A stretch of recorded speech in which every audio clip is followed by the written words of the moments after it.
dovesse essere necessario interverremo in maniera chirurgica al fine di, come dire, alleviare quelle che sono le sofferenze, ahimè, che il mondo delle imprese sta, e non solo, sta attraversando in questi giorni critici, davvero critici. I primi 20 giorni di guerra in Medio Oriente sono stati decisamente più impattanti per le imprese della nostra regione rispetto ai primi 20 giorni del conflitto in Ucraina nel 2022. Oltre ai rincari ben noti del carburante, il gasolio in particolare, il gas è raddoppiato rispetto al periodo pre-conflitto e farà lievitare le bollette.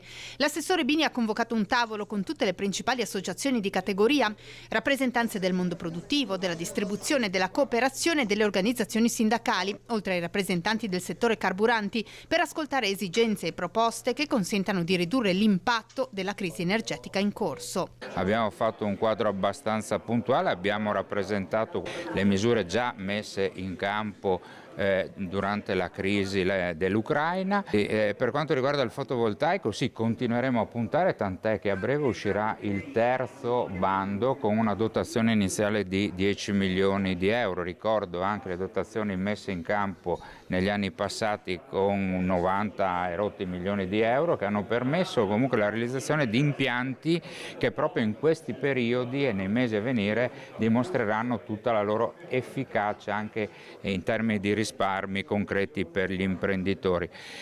Poi abbiamo un sistema del credito agevolato molto performante che non mancherà sicuramente di fare la sua parte qualora necessario.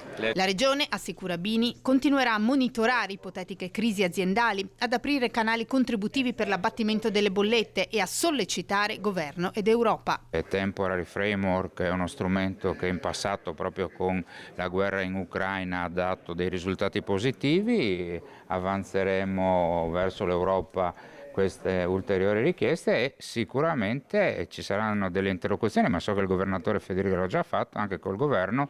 Quanto la preoccupa l'incertezza della situazione? Parecchio perché non c'è giorno che una dichiarazione faccia sobbalzare i mercati, di conseguenza le borse per quanto riguarda le materie energetiche o le materie prime, con un riflesso immediato su quelle che sono su quella che è l'economia reale.